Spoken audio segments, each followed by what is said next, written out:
pa bomo kar začeli. En lep dober večer vsem skupaj v imenu založbe Družina na nocojšnjem predavanju in pogovoru s poljskim političnim filozofom in evropskim poslancem dr. Ryszardom Legutko. Z današnjim dogodkom obeležujemo izid slovenskega prevoda knjige Demonu demokraciji, česar smo lahko zelo veseli. Zdi se mi, da govorim v imenu slovenske javnosti nasploh. Še preden pa na kratko predstavim našega gosta, pa še povabim gospoda direktorja za nekaj besed.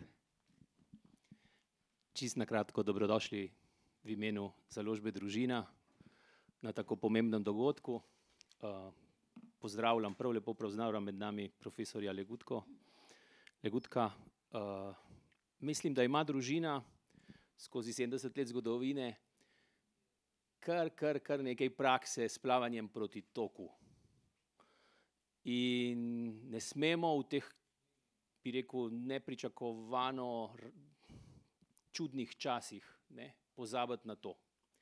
Na to, da plavamo proti toku, na to, da izpostavljamo tiste ključne teme, ki žulijo našo družbo in ki so pomembne za prihodnost našega naroda, naše družbe in Evrope kot celote.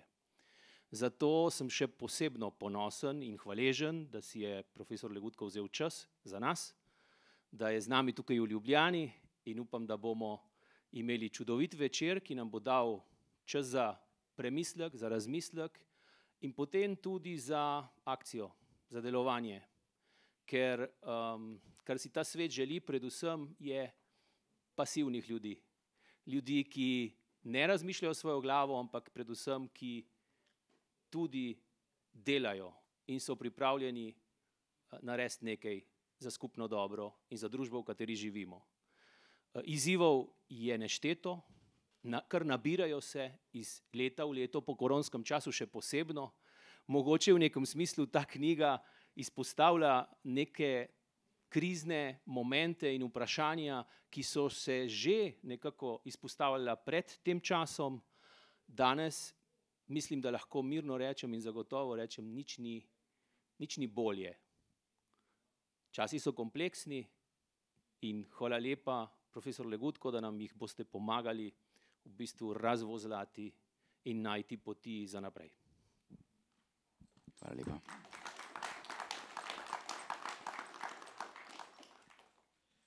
Lepo pozdravljam med nami tudi eminentne goste, gospoda Janeza Janšo, nekdanjega premierja, nekdanjega ministra, gospoda Aleša Hojsa, gospoda veleposlanika.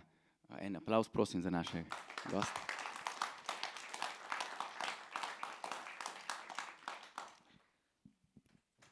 Torej, naš gost je poljski filozof, publicist in politik ter profesor na Jagiellonski univerzi v Krakovu. V času komunizma je bil eden od urednikov samizdatskega četrtletnika Arka. Po padcu komunističnega režima pa je soustanovil Center za politično misel, ki združuje raziskovanje, proučevanje in konferenčno dejavnost. Prevedel in napisal je komentarje k več Platonovim delom, sam pa se podpisuje pod obsežno zbirko tudi avtorskih knjig, mnogo zbirk kolumn. Je pa, kot rečeno, tudi politik. Leta 2005 je bil izvoljen v poljski senat kot predstavnik stranke Zakon in pravičnost, kjer je postal podpredsednik. Deloval je tudi kot minister za šolstvo ter kot državni sekretar v kabinetu predsednika Kačinskega. Trenutno je poslanec Evropskega parlamenta, kjer je član odbora za zunanje zadeve, vodja poljske delegacije stranke Zakon in pravičnost v Evropskem parlamentu, ter sopredsedujoči parlamentarni skupini konzervativcev in reformistov, skupini, ki auditoriumu pripada mesto tam nekje na skrajni desni. V svojih delih razvija kritiko demokracije in se nasploh dotika širših vprašanj, ne samo strogo politično-filozofskih, pač pa tudi bolj kulturnih, raziskuje vprašanje lepega in tako dalje. Njegov slog, kakor lahko razberemo tudi iz knjige, kdor je že prebral, oziroma vsi ostali, ki jo boste pa še prebrali, je živ, slikovit, mestoma ironičen, predvsem pa je očitno, da imamo opravka z avtorjem in mislecem, ki ga stvari, o katerih piše, zelo zadevajo. Torej s politikom, ne pa z nekim samo in zgolj akademikom. Delo, ki nas je danes zbralo, Demon v demokraciji, je podnaslovljeno Totalitarne skušnjave v svobodnih družbah. V poljskem izvirniku pa ima nekoliko drugačen naslov Zmagoslavje povprečnega oziroma običajnega človeka. Do sedaj pa je bilo tole delo prevedeno kar v nekaj evropskih jezikov.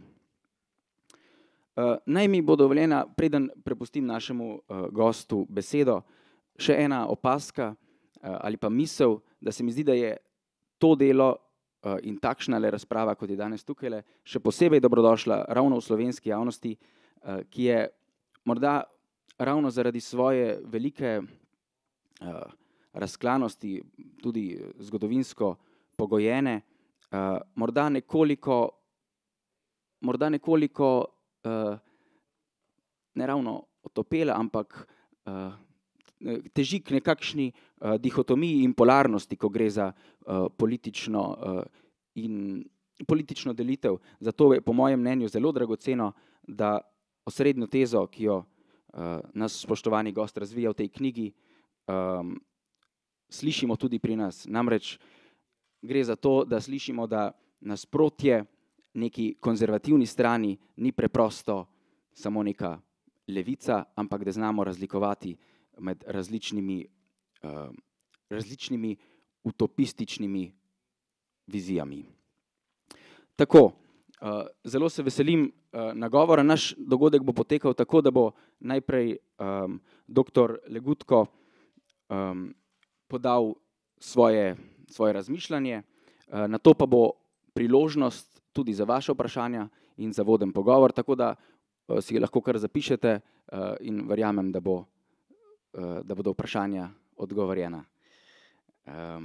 Tako da predlagam, da z enim aplavzom pospremimo besede našega gosta.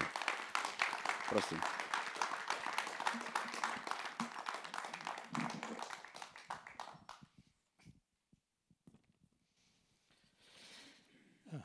Thank you. Good evening. It's on? Yeah. Okay. Good evening. And, well, I greatly appreciate the opportunity of being here. It's my first time in Slovenia, my first day in Slovenia, my first afternoon in Slovenia. Unfortunately, I'm leaving tomorrow, so it's just a foretaste of what I will experience next time. The sooner, the better. My special thanks go, of course, to the publishing house, and I cannot find words of gratitude for having my book available to Slovenian readers. Thank you so much, and well, as I said, I hope our conversation will continue in one form or the other. Let me look at the time so that I finish when it is proper to finish. Okay, and I will just say a few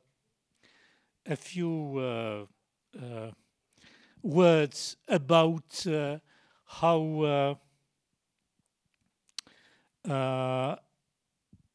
it occurred to me that I should write such a book. And at the beginning, I thought that what I was going to write was so obvious and commonplace that I hesitated. I should do it. I expect the reaction to be, oh, come on, everybody knows it. And but it turned out that was not just the case. And I'm saying this because that feeling came back to me several times later. Then I thought, I thought to myself, it's obvious, but then it turned out it wasn't obvious at all. Let me start from the very beginning. That is, as half of my life I spent under the communist rule. I came from a staunchly anti-communist family. I never had the slightest doubts about the nature. I never joined any communist organization or anything like it. So I'm saying this because that had its counterpart in the image I had of the Western civilization. It was usually us against them, or them against us. Communism stood for despotism, for anti-civilization,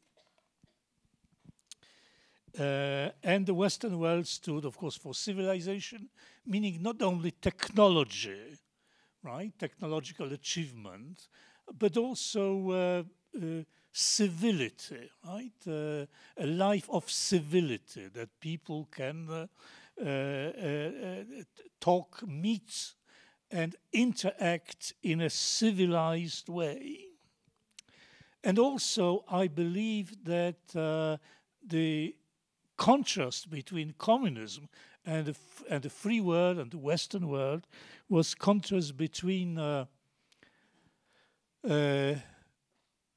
plurality or pluralism as a theory that describes the world of diversity on the one hand, and on the other, homogeneity. Right? The communists were the people who tried to make the society homogeneous. So that was a rather simple-minded view, but I thought it's roughly correct. I knew that the world is not perfect, that of course there are bad sides to everything, that human nature is fallible. I knew all this. I was not a naive sort of person. But still, when the greatest dream I had came true, that is when the old regime fell, I said, at last, well, we'll have this free world around us, and we have all the good things, not only, as I said, in terms of commodities, varieties of goods to consume, but also in this general atmosphere of civility and plurality and freedom, needless to say. Now, but this preliminary assumption somehow didn't work, and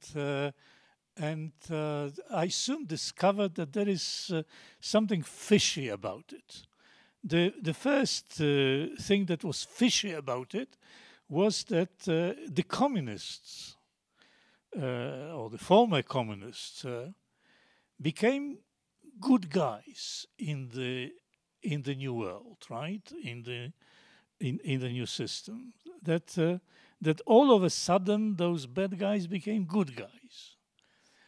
Then they became a part of a new system, very respectable, and not only a part of the system, but they became sort of midwives, accoucheurs, right? The people who were helping the new system to emerge. There was a lot of controversy about it. I'm sure in your country was probably the same, because it happened in Eastern Europe. But that was a mysterious phenomenon for me. I mean, how is it that almost overnight the communists become the good guys, reliable and respectable participants in a life of a democratic society, whereas a person such as myself, and it's not personal, because there were far more important people than myself, a far more important organization that than the one I participated. For instance, the Catholic Church.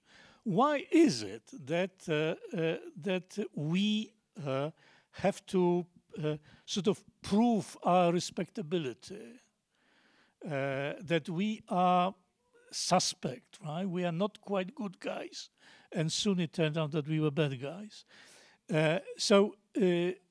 But that meant that led me to a more general conclusion, namely that there is something wrong with the new system, because the new system has a very strong sense of the enemy. From the beginning, those who were in charge of the liberal democratic order were desperately trying to find the enemies, because the enemies were there. It was obvious that the enemies were there. I thought that there must be something wrong with it. There's some misunderstanding. It was going to a pluralist system, and in a pluralist system there is not really a need to find enemies, because, well, we are different, you know. We meet, we communicate, we diverge with our views. So the enemy disappears. In the communists, of course, had a very strong sense of the enemy. The communists were always in search of some traitors, revisionists, sellouts, and you know, right? But here, why is it that there are so many enemies? And soon I discovered that the idea why there are so many enemies in the new system, there are more enemies in the new system than there were under the communists, was that everything became political.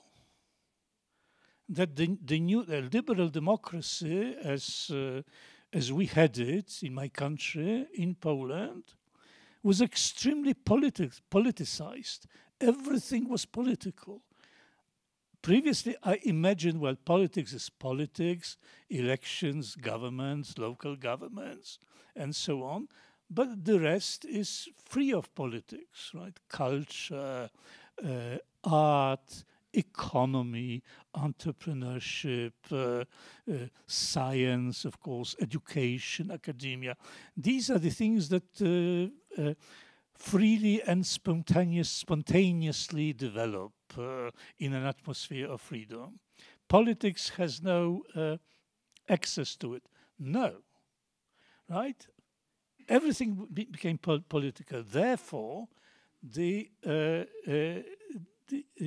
there was this awareness of the enemy. In politics, there is always an enemy, somebody against you, somebody who wants to take the power or competes with you for the position or for whatever. And then it became clear to me as I was watching the developments in my country, and then I became involved in European politics, and I saw it's not only in my country, it's everywhere. And even in the western part of the world, in the European Union, is even worse in that respect. This obsession with the enemy. And then the list, I cannot really make a complete list of the enemies, or perhaps I use another word, a thought crime, right? There's a concept comes from George Orwell, right? In a totalitarian society described by George Orwell, there is a thought crime. You think of something that is criminal. You shouldn't really think about it because it's so hideous. And then I discovered that the list of thought crime develops, and the list of enemies develops. Like, who are we to?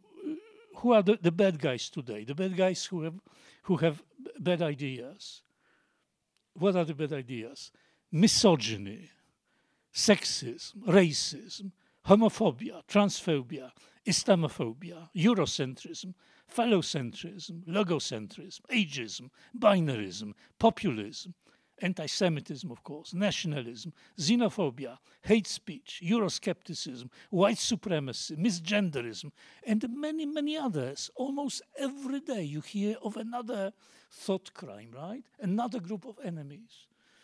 And now imagine what it does to your mind and what it does to the society.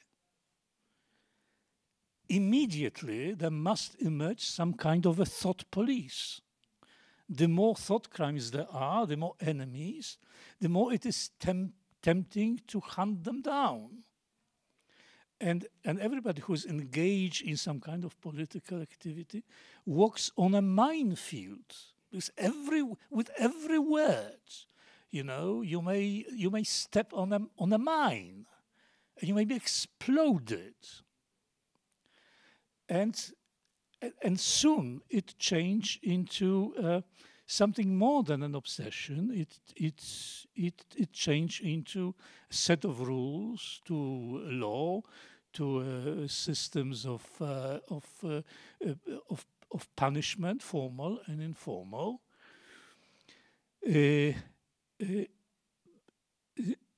So at a certain moment, I found that instead of being able to speak more and to speak freely, you are allowed to speak less and be less free in expressing what you think, because immediately in your mind there appears this mechanism how I should put it into words, or perhaps I will just not say it at all because it will be safer. And obviously the academia is the place, right, where you have to be specifically very careful because they watch you, right?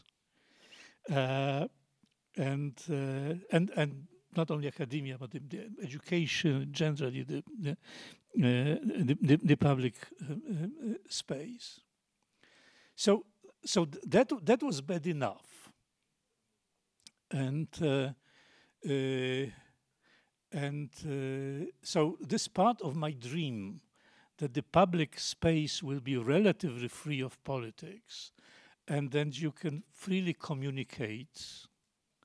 That I say that didn't come true, not only because the language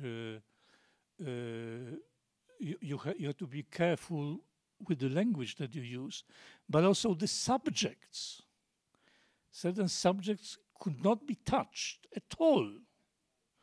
The mere idea that you can mention certain questions, especially in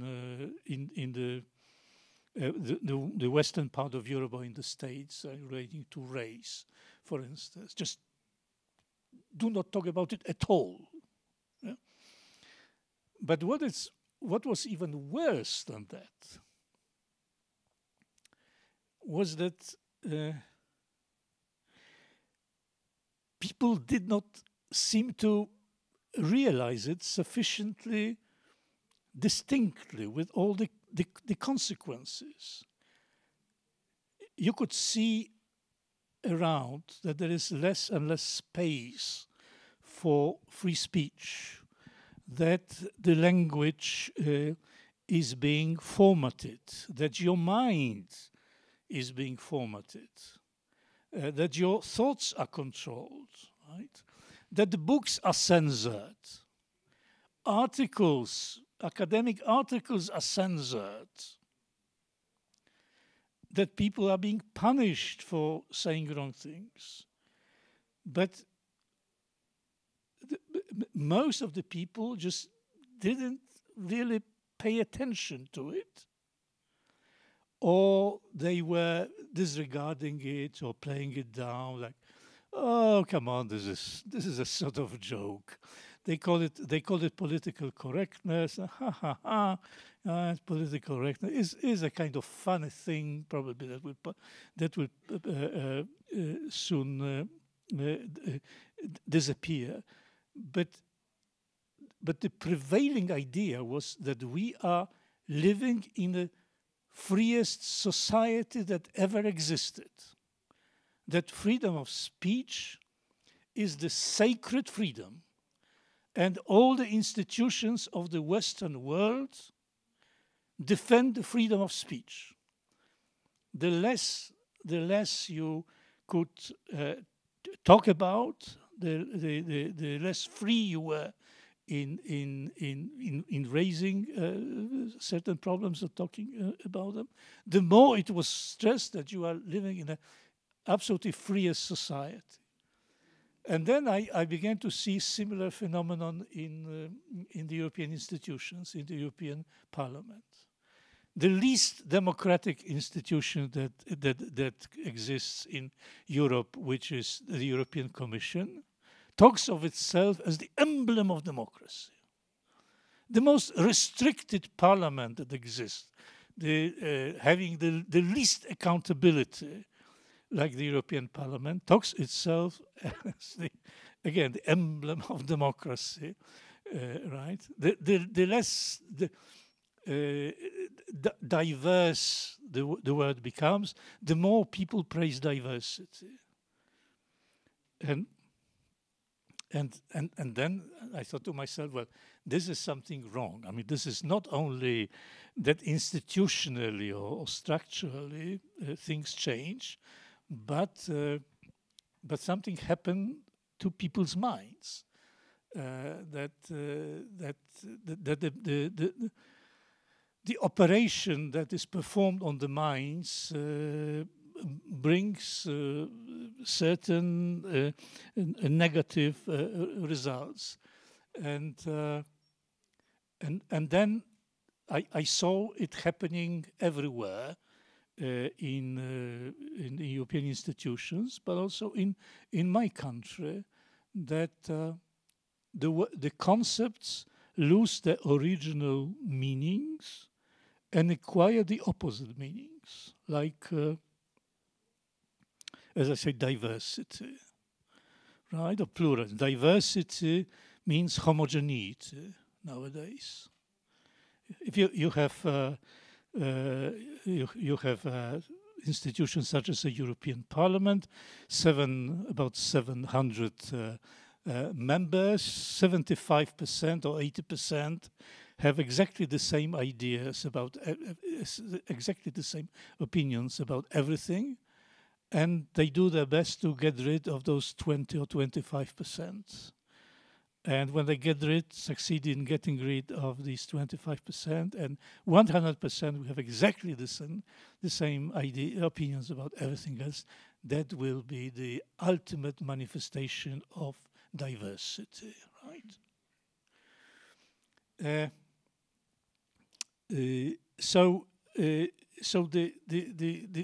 language no longer describes reality. As in communism, right? The language did not describe reality. The problem is that in communism you had this other world, right? You did not believe Marx, so you had Hayek's books smuggled into your country. You could read the other point of view. Here it's extremely difficult to have the other point of view. Of course, there are groups, there are people who are doing their best and describe the society as it exists today quite accurately. But this machinery which produces this mendacious language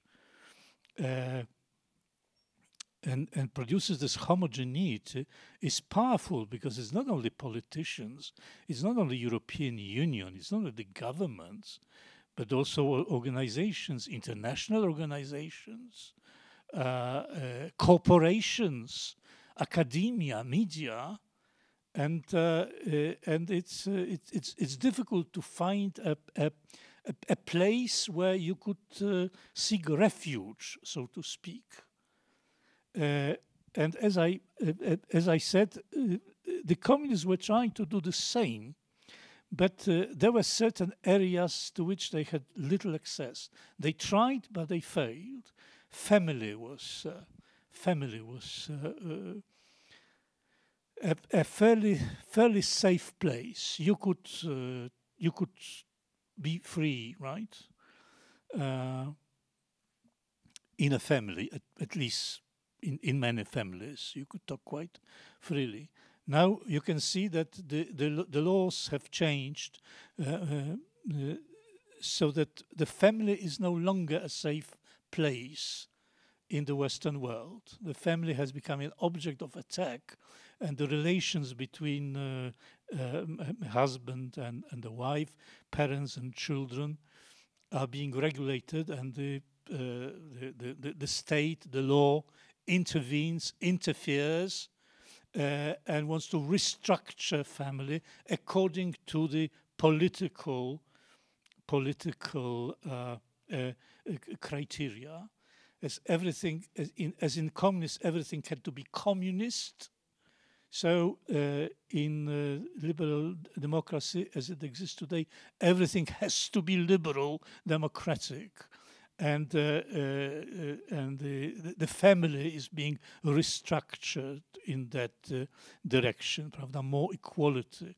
University schools that are inherently anti-egalitarian institutions, or non-egalitarian or hierarchy institutions are being restructured, and there's a pressure on the church also.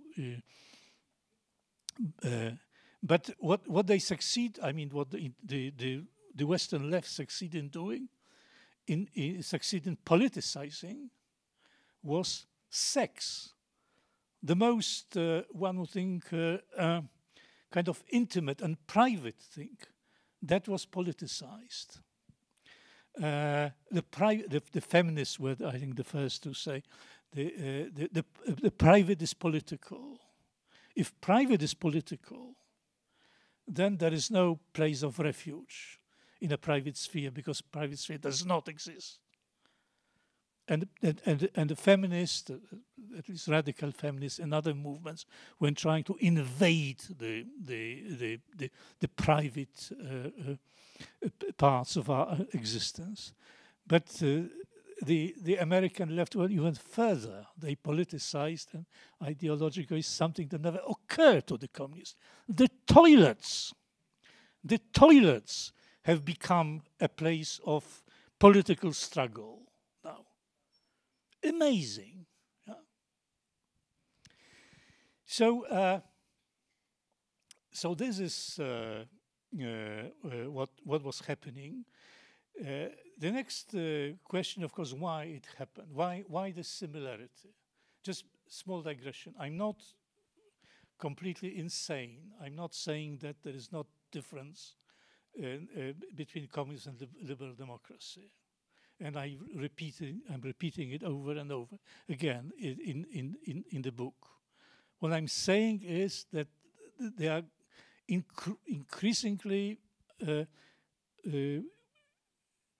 significant similarities despite the differences. And this is what I think find worrisome. Why it happened? I mean, this is a very complicated question. I think one of the answer is that both liberal democracy and communism became the products of modernity.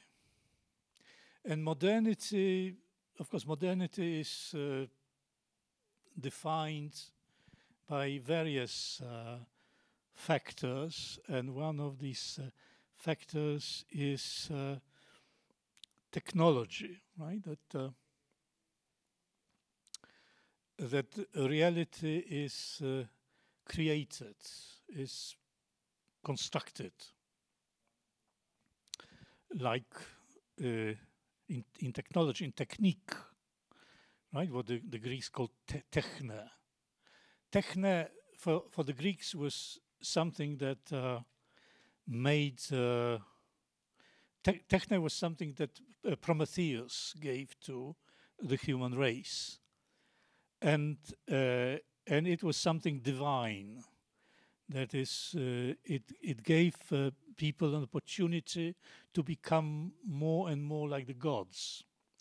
But at the same time, techne was a sort of hubris, of sin, of fall, if you go too much, because human beings are human, they are not gods. But in modernity, this thinking in terms of technique and technology became extremely influential. And it turned out that at a certain point, society and human nature became also objects of technology. Not only machines in the proper sense of the word, but also the human stuff. You can construct a better man, right? You can construct a better person, a new person. You can construct a new society. You can construct a new system.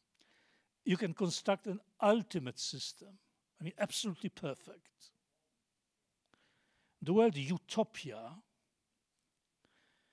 originally, the concept of utopia originally meant something perfect, something which cannot be surpassed.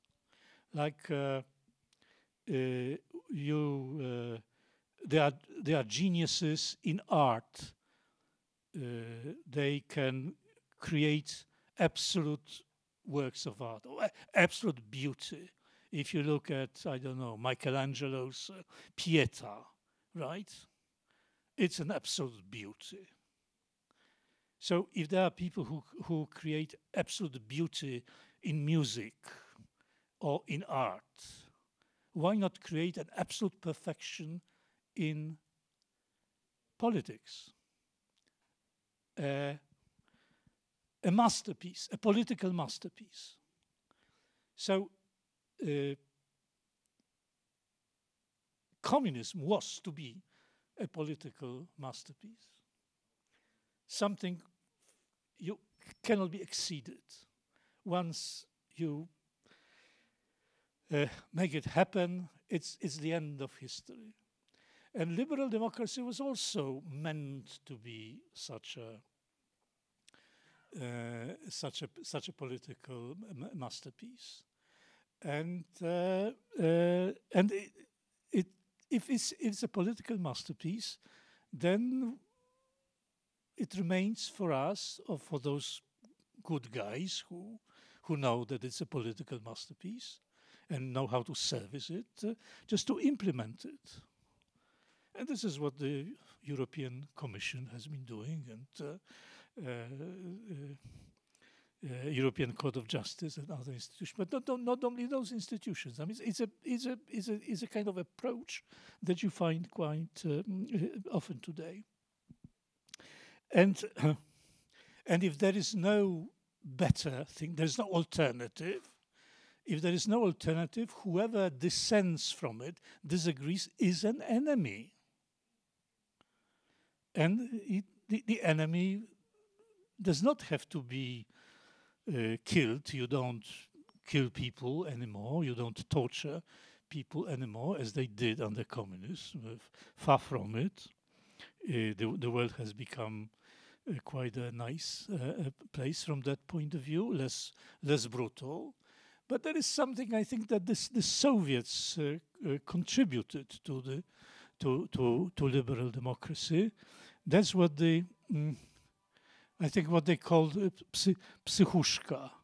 That is when you find a person who has wrong ideas, he should go to a psychiatric hospital and be cured of bad ideas. And that is something which happened on a toute proportion gardée, but something that happens. You may be, the court nowadays may sentence you to a mandatory therapy that you at the end of which you understand that your ideas were wrong ones, incorrect. So if this is the approach, that this is the ultimate, there is no alternative, it means also that there is the necessity, historical necessity. Communism was to be historical necessity, and now liberal democracy is a historical necessity with all the consequences, like the global liberal democratic system, at least in Europe, which is the European Union. And there are more and more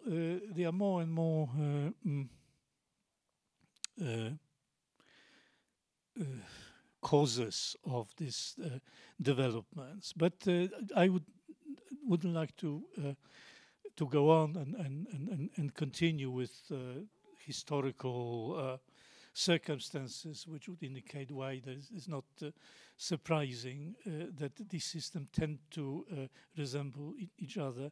I would like to say only at the very end that what I wrote in the book is not very eccentric, that I'm not the first person to point it out. It was that there are some totalitarian or despotic tendencies in a liberal democratic world, was noticed before by many eminent writers. Let me mention one example. Alexis de Tocqueville, the French aristocrat who went to America in early 1830s and was very impressed with American democracy, the nascent American democracy, and the book begins with his enthusiastic description, and the book ends, he spent, I think, 2 years or something, and at the end you have a rather gruesome picture of his prediction what might happen, and he said, I can imagine that this society will produce some kind, what he called the despotisme bienveillant et doux, despotism that is benevolent and mild. And he's not the only person who considered or analyzed such possibilities. There are more of these writers, and this is quite real. And one of the problems that we have today is one already mentioned as the language.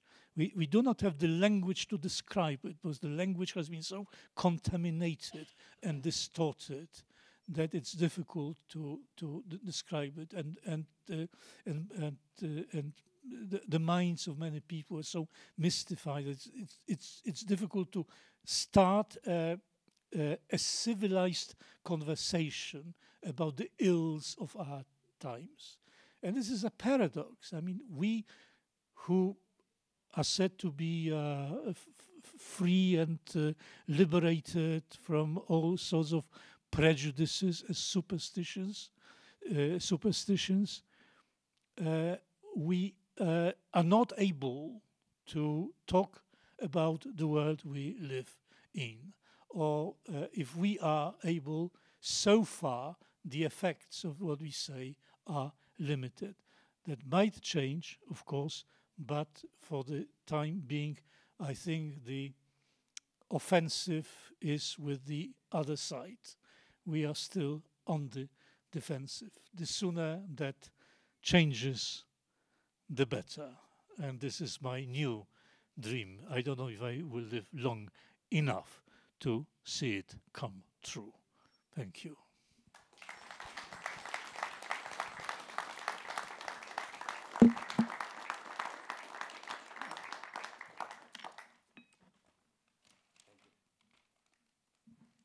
Very much for your words, and let me continue where you have finished. What would this offensive, let's call it conservative or non-liberal democratic offensive look like?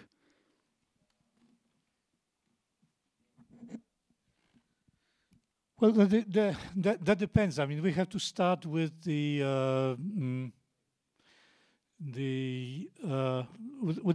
with saying no, right, and loudly, like under the communism, the first maxim from which to start was "do not lie," right, or do not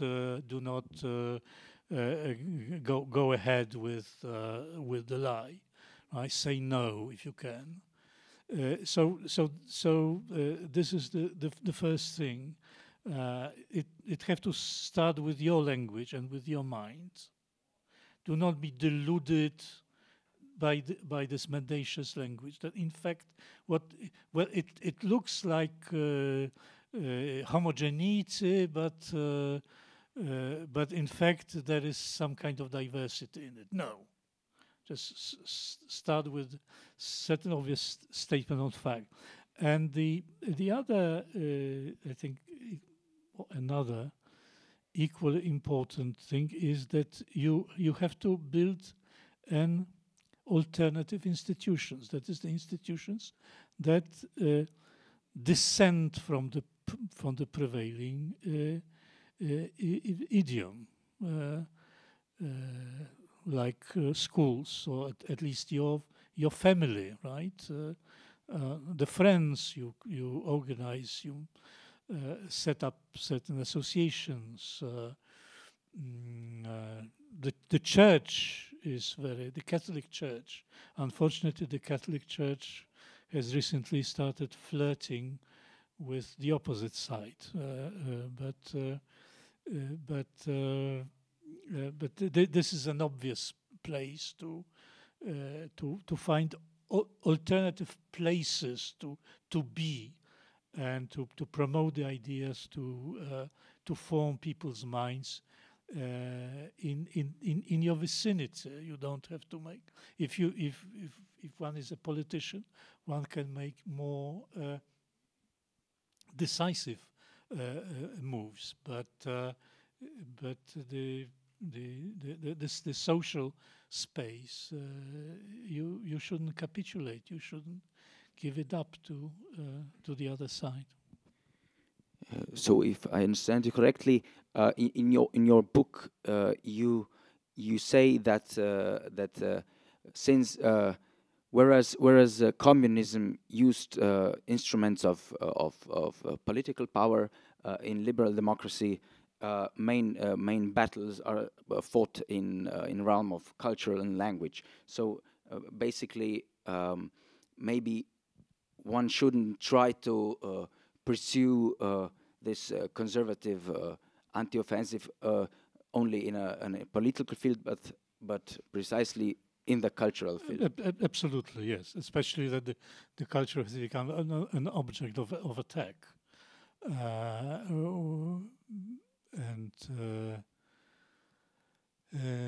And it should be somehow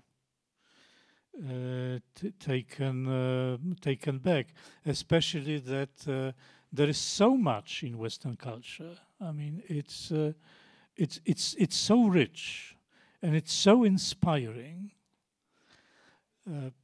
What the communists did, what they simplified Western culture to few things like class struggle. If you read, I don't know, Molière or Sophocles, Marxists discovered the Marxist paradigms, right? Both in Molière and Sophocles. Whereas today, if you take, I don't know, queer, whatever, scholars and feminists, they discover their own paradise in Molière, in Sophocles, in Homer. So you have to regain culture in its richness. I know that it's not easy. Culture requires an inquisitive mind, a mind that is devoted to its discovery and cultivation, appreciation. But I think that's extremely important. We have to start with it. But whoever has political means, why not use them? The left, the liberal left, never hesitates to use political instruments. We should not hesitate to use them too. Thank you. I just want to add a small remark. I remember I entered university as a student in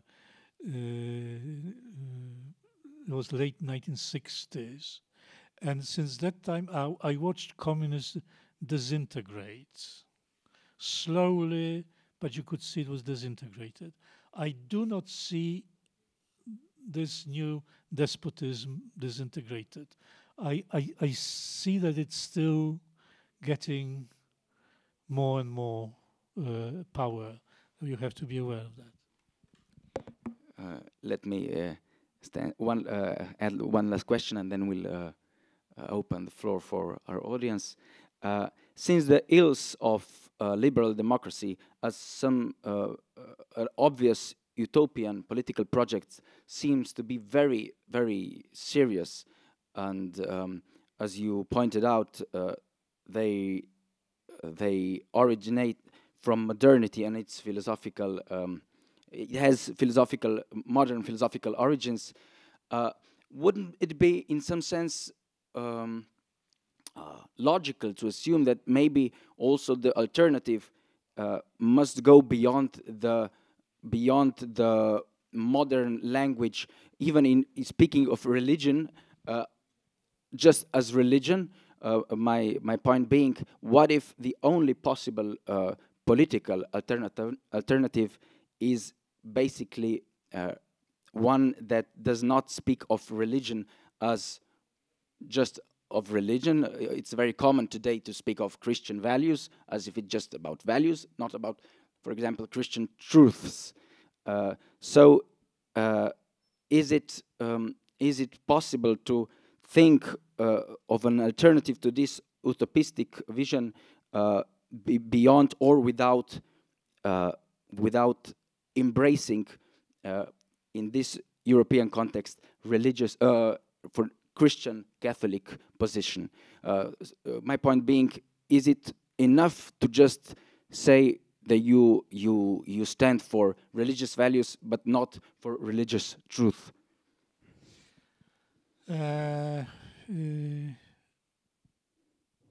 Well, certainly Christianity is a part of what we are.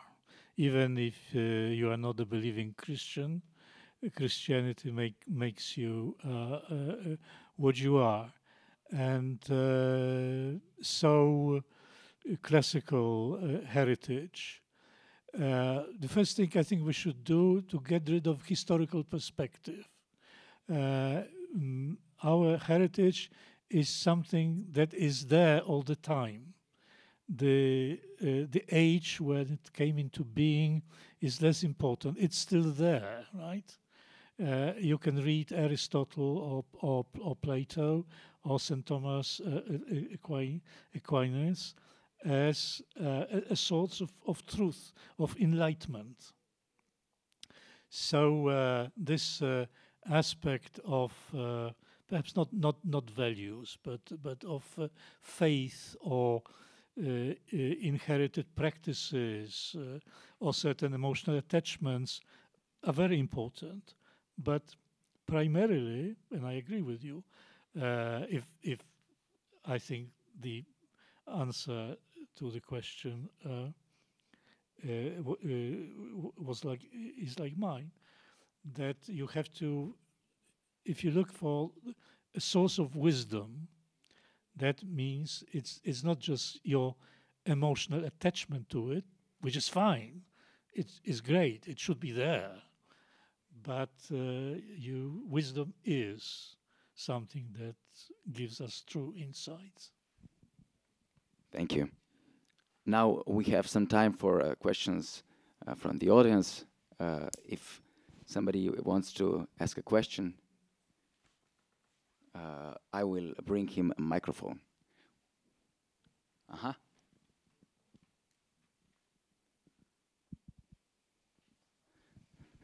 Evo. I'm curious what you think about demographics in this context, because in a way, we're talking about a Western disease.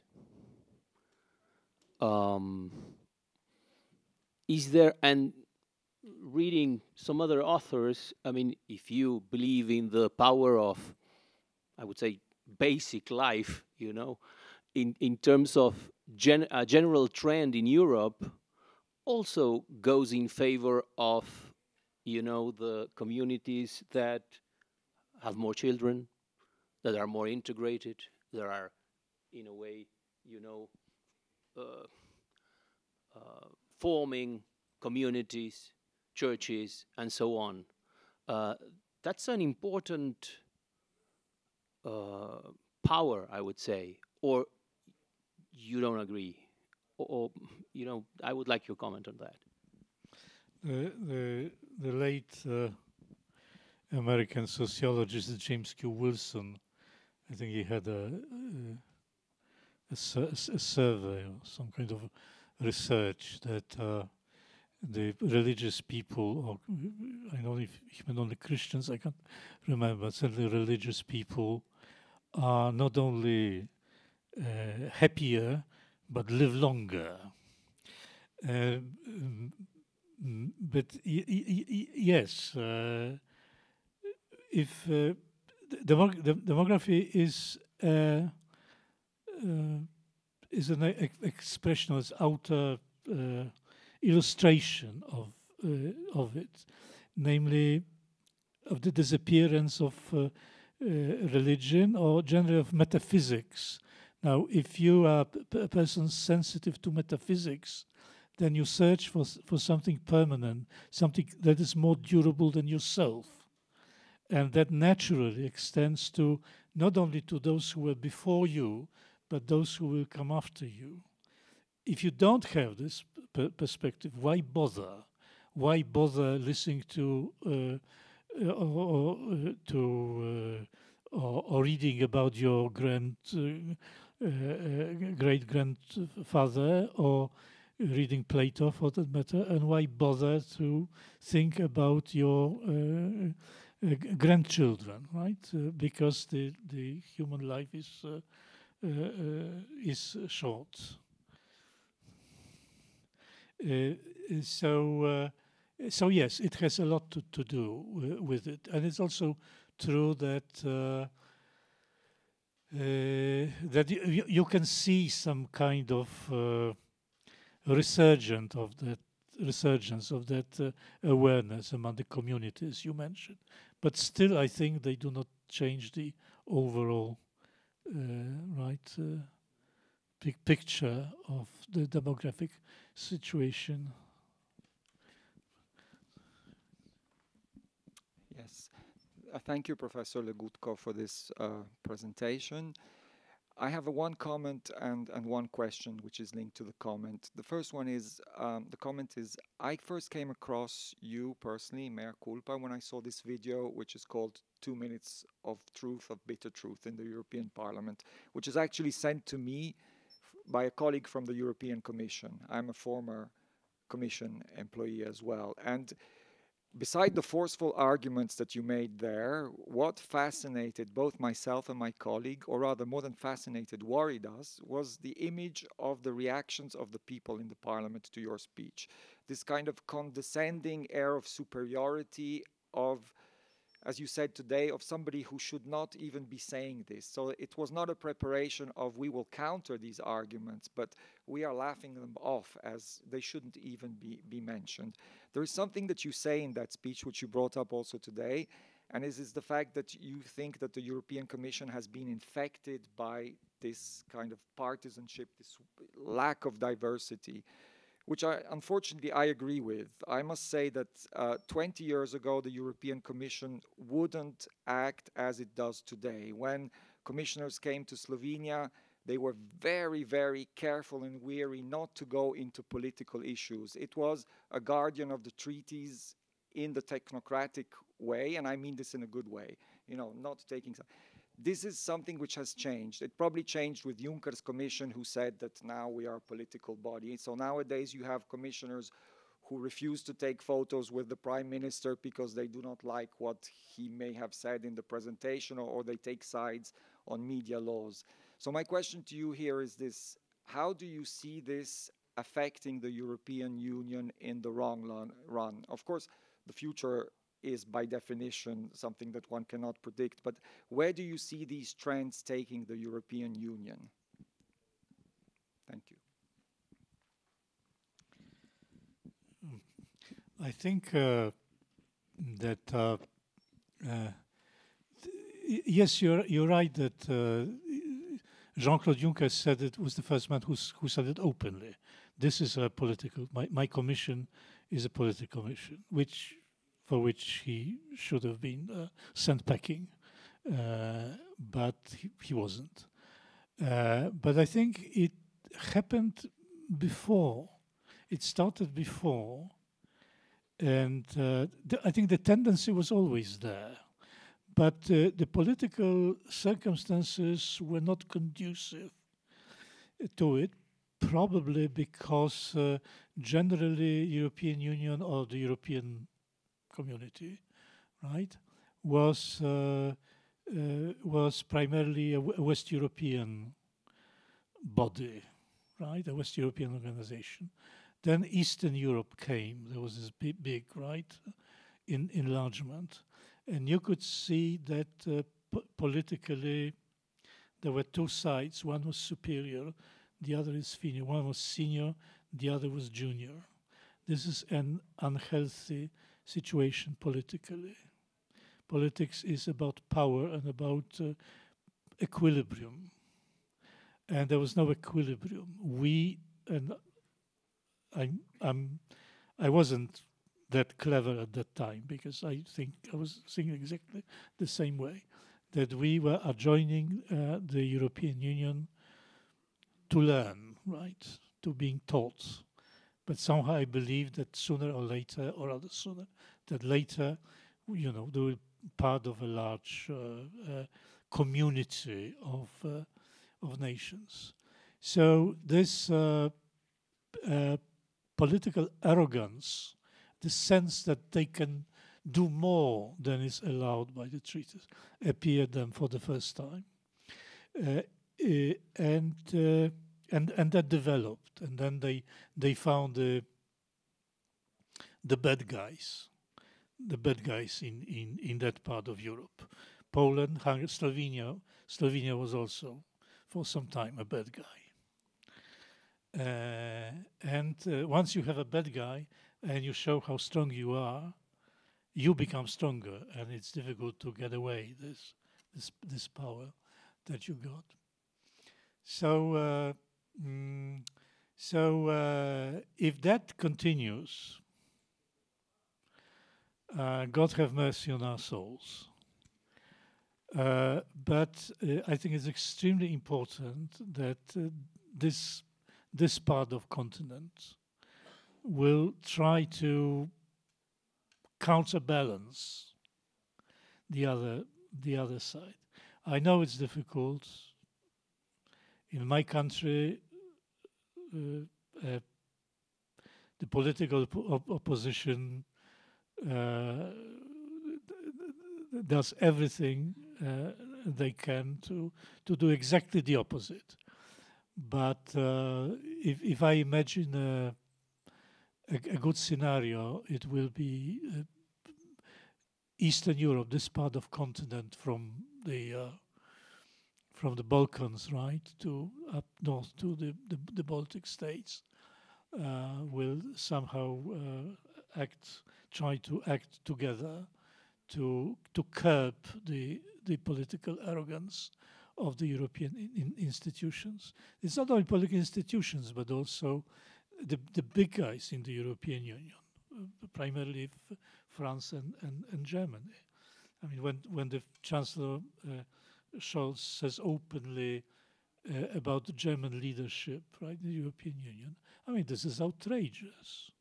Where on earth do you have anything about German leadership in the treatise. I mean, why not Slovenian leadership in the European Union? I mean, why German? And the fact is that nobody, doesn't matter who rules in our country, whether it's political or political right, no politician, no prime minister will speak about Polish or Slovenian leadership in the European Union. He will think twice before even considering such an idea. Whereas in Paris or in Berlin, it's ça va sans dire. I mean, it just goes like that. So there are all sorts of very bad tendencies. As always in politics, you have to find a force to counterbalance. Otherwise, things will get from bad to worse. I can sense some optimism in those words. A politician. I wear two hats. As a philosopher, I'm a pessimist. As a politician, I'm an optimist. A politician who's a pessimist should change his job. So let's finish with this. Thank you very much.